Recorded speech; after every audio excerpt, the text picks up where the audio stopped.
Every fire department does something different based on their manpower, their situations, their protocol, and you have to learn the fire department's way. Nobody cares how you learned it in school, and sure as heck, nobody cares how you did it in your old fire department. Enchanted Sky Media.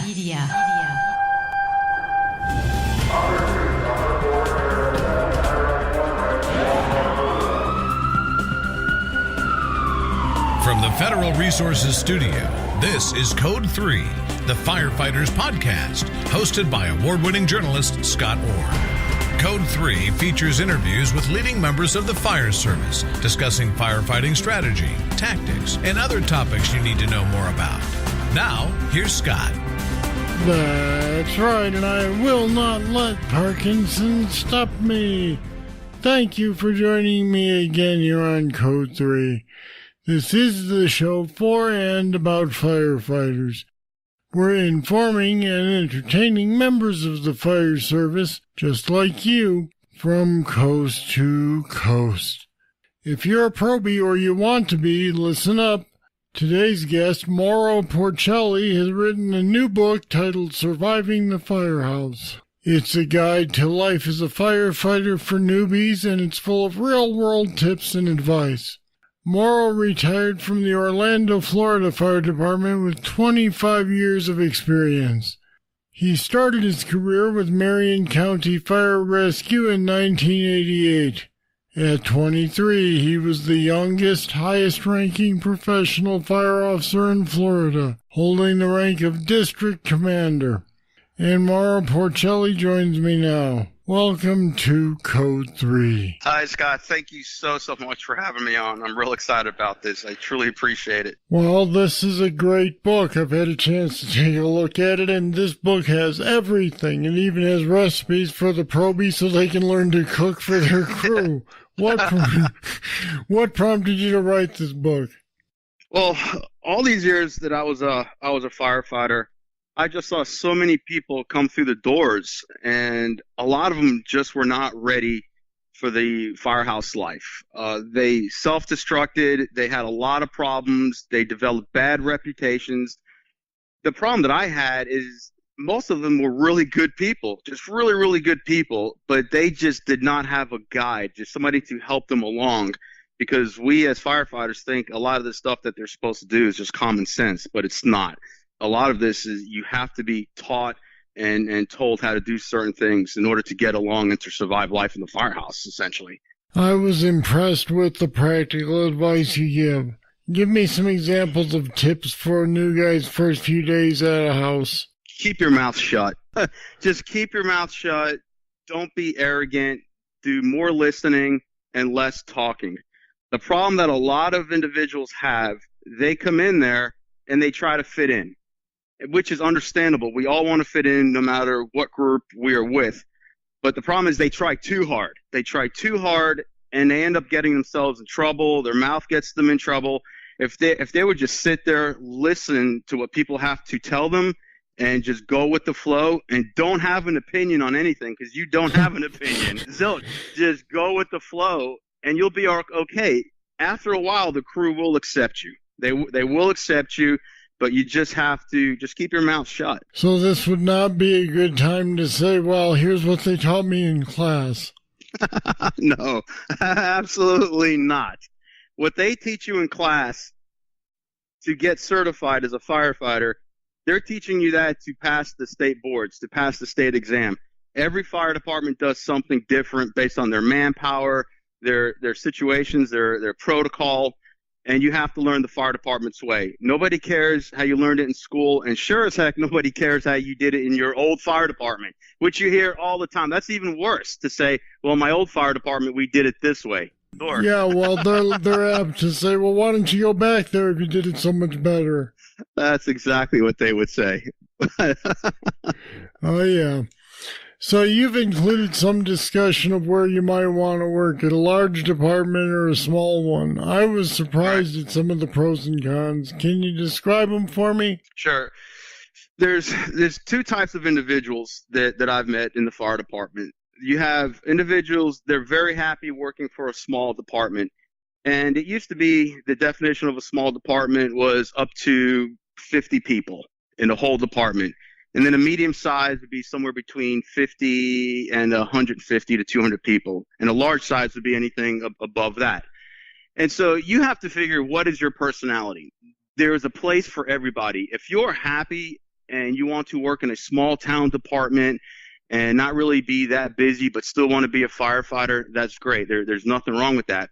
But some firefighters, they want the big city life. They want the action. They want the high rises, the warehouses. They want to work in the most undesirable neighborhoods the fire department has to offer. And they want to run calls 24 hours a day, 7 days a week. So there's something for everybody. It's like you could work for Fire Department of New York, or you could work for Mayberry Fire Department. So what I try to stress in the book, just because you work for Mayberry Fire Department does not make you less of a firefighter as if you were a New York City firefighter. There's a place for everybody, but you have to determine what's good for you, because there are pros and cons to each one, but most of it is very subjective. As I recall, there was a section in there about the Mayberry Fire Department and how if you get yourself into trouble there, people are going to remember it. Right. In a small department where you don't have that many people to filter your screw-ups, what will happen is if you do something wrong, you say something wrong, the chances of it getting to administration, to the fire chief, or to the other station across town pretty quickly is going to happen. It's going to happen, and everybody knows your business. Everybody knows your problems and all the bad things that you may have done and your screw-ups. In a bigger department, you have a lot of filters between point A and point X. There's a lot of people that it has to go through. And by the time it gets to the end of that road, most people aren't even going to care, or they're going to forget about it, because you have a lot of filters in there and you're just a number. You're just one firefighter out of 500 or 5,000. And most people aren't even going to know you or remember your name. And then you write about the Little Black Book. What's in that and why is it important? Yeah, there's, unfortunately, in the fire department, there's a downside. And the downside is sometimes we have rogue firefighters, we have rogue officers, and people tend to get in trouble. And a lot of times when people get in trouble, they don't deserve to get in trouble. And so what you have to do is you have to document, especially if you have a rogue person that is coming after you. A rogue person that is coming after your job, is just coming after your character. And this person is going to take you out, unfortunately. And you have to be careful. You have to watch yourself. Fortunately, like I said in my book, they're few and far between, but they do exist out there. So you have to document everything that somebody says to you, that if they are coming after you. If you know this person's coming after you and they're trying to fire you and terminate you, and for reasons that you don't think are justified, then you have to keep your own little black book and just keep notes about, what this person said to you, anything that you deem to be harassing, or they're just demeaning you, et cetera, because this person's coming after you. And like I said, fortunately, these incidences are few and far between, but you just have to protect yourself. So let's talk about assignments. I read in your book that you think it's a pretty bad idea for a new guy to come in and say he wants to be on a truck or a rescue, but that's where all the good action is. So why is that a problem? Because that is where all the good action is, and you have to pay your dues. You have to pay your dues. Fortunately, I worked on all the units. I was on a rescue, I was on an engine, and I was on a tower truck. And they each have their role in the fire department. A lot of guys love truck work. They love to go in there doing the searches and rescues and pulling ceilings. And a lot of people love to be on the end of a nozzle. But in my department, especially in Orlando, the trucks, the tower trucks and the heavy rescues, they were really sought after positions, especially with the young kids. And understandably so, because they go to a lot of good calls, the extrications, the fires, et cetera. Now, the rescues and engines are going to those calls also, but the towers seem to go to more of them. And so it draws that new young firefighter to that spot. So what you have to do is you have to pay your dues in the fire department. And nowadays, a lot of people don't want to pay their dues. They just want to, first day on the job, just jump straight up and work the prize units, the prize stations. Well, you have to prove yourself. You have to do that by just staying in shape, training, constantly training, taking classes, keep your mouth shut, just seem motivated and do what's right for the department. And then eventually you will get one of those spots. But it could take a few years to do it. But you just can't say it in your orientation when you get hired. Hey, I want to be on that tower truck. I want to be on that heavy rescue and do special ops. Well, you got to work at it, kid. Okay, you need a few years on. But thanks for letting us know. I'll be back with more right after this. When that call comes in and you rush to head out, the last thing you're thinking about is your safety. But your safety is all Federal Resources thinks about. At Federal Resources, we work to make sure that every responder is equipped, trained, and ready to come home safely. You look out for everyone else. Let us look out for you. Learn more at federalresources.com.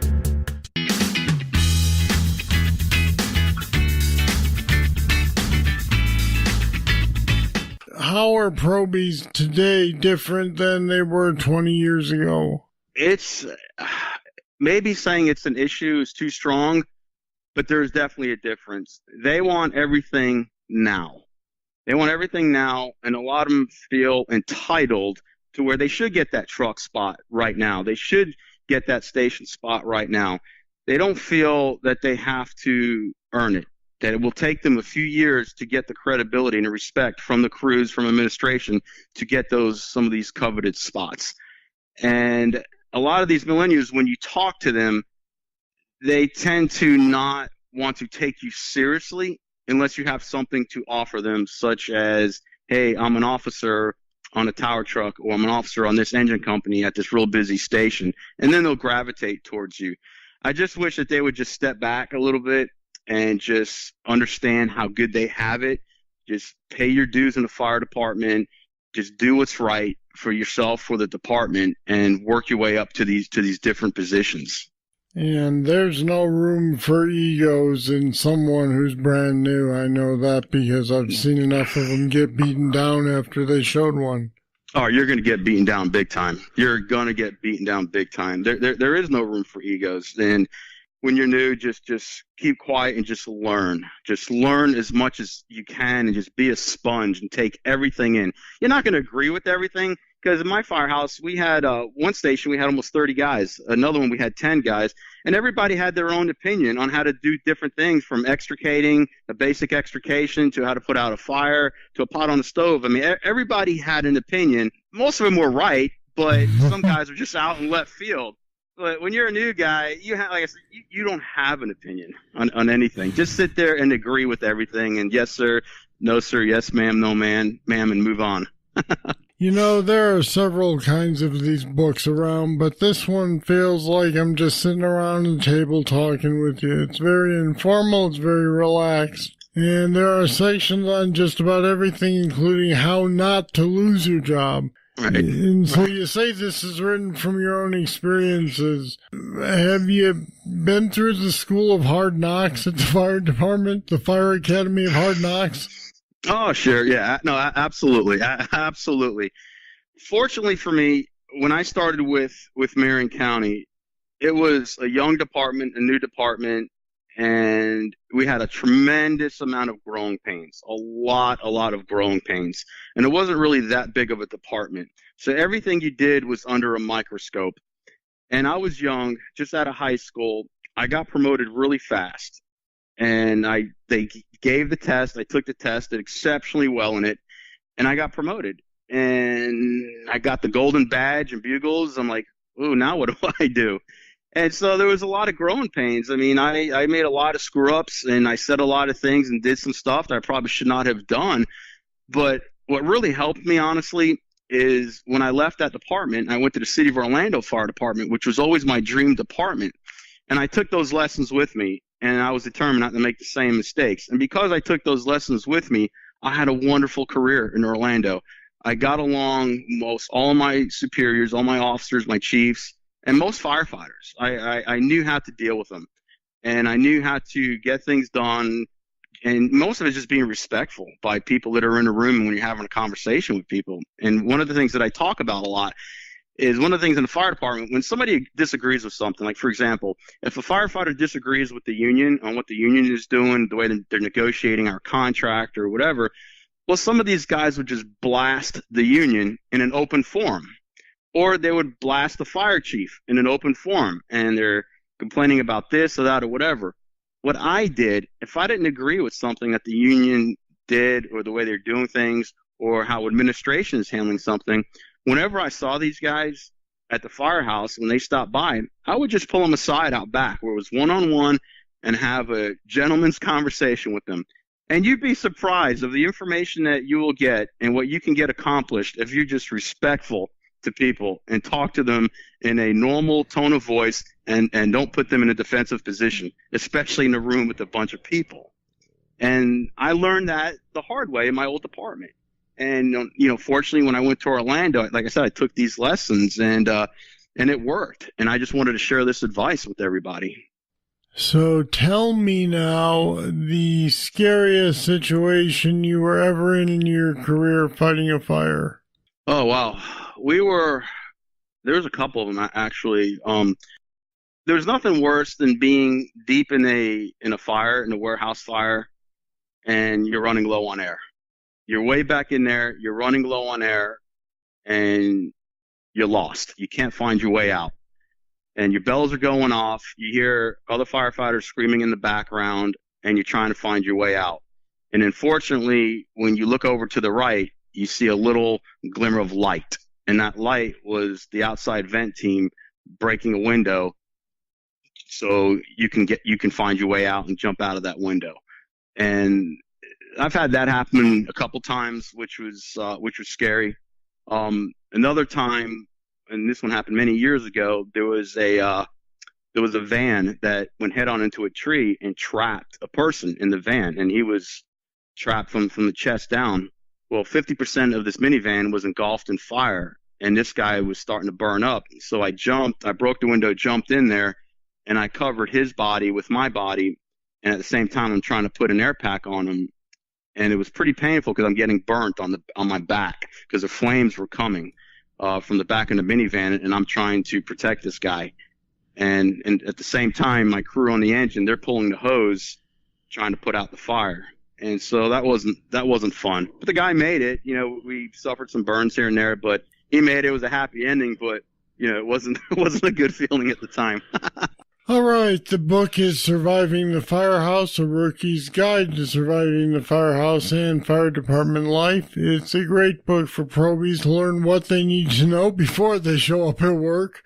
And Mauro Porcelli, thanks for talking with me today. Scott, thank you so much for this opportunity. Like I said, I really appreciate this interview. It's the first interview I've ever given, and I really enjoyed it. But thank you so much for everything. And we put some more information about Mauro's book and how to get it on our website at code3podcast.com/rookies. Check it out. Now here's your trivia question. When you use SCBA, you should be able to calculate the expected duration of the bottle in your head. What's the equation for finding total duration? No cheating. I'll have the answer right after this. Ever notice that Scott always tells you that you can get a guest's book at our website, code3podcast.com? That's because we have links to order their books from Amazon on the episode's show notes pages. It makes it easy for you to get the books, and it helps support Code 3. When you buy Amazon through our website, we get a small cut too. And it doesn't cost you any more to order through us. Plus, there are other firefighter-related products there too. Take a look at code3podcast.com. Here's the trivia answer. You can figure the duration of an SCBA bottle by dividing the total volume by breathing rate. All right, that's it. That's all for this edition of Code 3. I'd love to hear what you think of the show. Just email me, scott@code3podcast.com. Thank you for listening. I'll be back next time with more, and I hope you'll join me. I'm Scott Orr, and until then, I'll see you later. Code 3 is made possible through the generous support of Federal Resources. Visit them at federalresources.com. This show is a production of Enchanted Sky Media. To contact us, get more information on today's show, or to subscribe to the podcast, go to code3podcast.com.